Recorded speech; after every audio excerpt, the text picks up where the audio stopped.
today, let's see about SD-WAN, an overview of SD-WAN. See, this is how an SD-WAN topology will look like. Okay, once again. So here, see, so this is how the SD-WAN design or the topology will look like, a high-level topology. Okay, so we have branch office, an office, campus, data centers, dedicated data center, okay, all connected to 4G, internet link, MPLS link, fine. But there's again a cloud data center can also be used. Okay, so all these appliances now are SD-WAN appliances, SD-WAN based routers. Okay, that gives a secure access, even though it is through internet also. So this is a high level design. So see, remote office or regional hub office, both are connected with the two service providers. But again, the other services like Office 365, Salesforce, ServiceNow, all are all hosted in the cloud only. So any office intercommunication happens through the MPLS directly, but these applications and all are not dependent on any branch, right? So it's hosted in the cloud. So any user can directly fetch the information, access it immediately. Any branch office directly goes here only. It may not go to a data center and then access. It goes directly. Okay.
So this is what SD-WAN. I just gave an overview. Okay.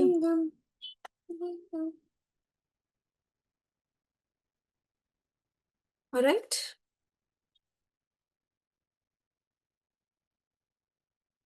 You're following me?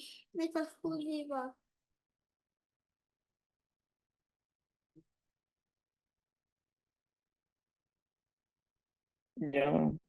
Okay. So the other one, no, like you asked for IPsec also, right? So what this IPsec is, say this is a branch office, another branch office connecting through internet. Okay, connecting through internet. There's no MPLS line connecting through internet, but we can have a dedicated internet line. Okay, a dedicated internet line where we create a IPsec tunnel. So this is A, B, right? For site A, we need to set the peer as B. And for site B, we need to set the peer as A. So we can create a IPsec tunnel between these two, though it is on the internet also, so that the traffic is more secure, okay, and reliable with encryption inbuilt in that IPsec. So it is also going to use an algorithm. So based on that, the data is going to be encrypted, and there's going to be a separate tunnel, a logical tunnel or a virtual tunnel created between site to site. Okay, that is IPsec. So in that way, The traffic between the locations need not go to the data center and then come back. For communication of site A to B, need not go to data center, check for routing, and then come back to B. So the routing does not going to happen like that. Why? Because there's a tunnel already established over here. So the traffic between these locations will go on that tunnel, and any other traffic apart from the site to site, it will go through the normal internet line. Normal internet line to reach the data center or to reach a different office, okay, in a different location. That's how the traffic flows. But if you could, so for establishing an IPsec over internet, you need to define source destination. What is your peer for this location? What is your peer? So only one-to-one site can be established for a tunneling from site A to B. You cannot put site A to B, A to B, A to C. No, multiple cannot be done. One-to-one you can establish.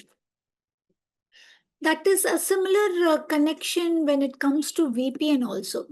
Say if I'm working from home, I'm connecting, I'm using my internet, right? I'm using my internet only, or normal raw internet.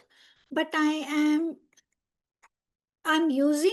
connecting to my corporate office also, corporate office application or mailbox through that line only. Why? Because I have a VPN connection.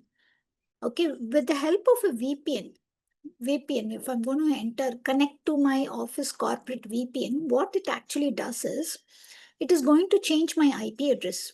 Whatever is my raw internet IP, it is going to be changed to the private IP, which is used in the corporate network.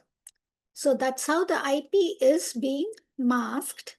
And my private IP, as if I'm sitting in the office and working, it will be like the same, where I can access all the office application resources and all. At the same time, I'm connecting to through a raw internet. Okay, that is a VPN connection. So VPN is one-to-one connection. Okay, I'm just connecting to from my machine to a corporate network. Site to site is through the IPsec tunnel. So one branch office connecting to a different branch office, we can use a IPsec tunnel. So both the ways, it is going to be secure only. The connection goes through the internet in a secured form with the encryptions enabled. Okay, that's VPN and IPsec. So IPsec, it's a kind of a crypto configuration, we will use to say. So you want to apply some set of configuration, a predefined configuration. Only we need to configure that. Only thing will be changed is the IP address of this regional IP. So from year to year, we need to interchange the IP, and the remaining configurations and all are same only. If you're going to configure same at both the end router, then the tunnel is going to established, right? So that is IPsec. Okay. Then VPN, SD-WAN and all. It's okay. So anything else you want to know or discuss now?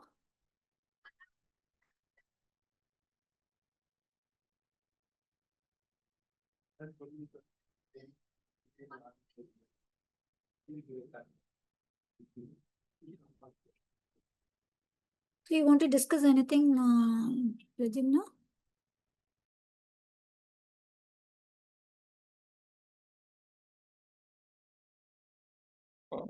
Currently, no. Sorry, can you be a little louder? Sorry, I didn't hear you.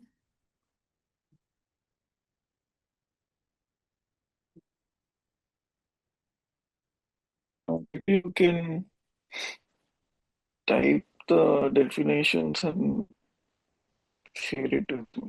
Yeah, I'll enter it, but let me open now. So the definitions for SD-WAN, IPsec, VPN. Okay. I'll update in the sheet. Yeah. Yeah, sure. So if there is nothing now, we can wind up today. Okay. What topics are left? Sorry? What topics are left? The wireless one is left. Mm-hmm.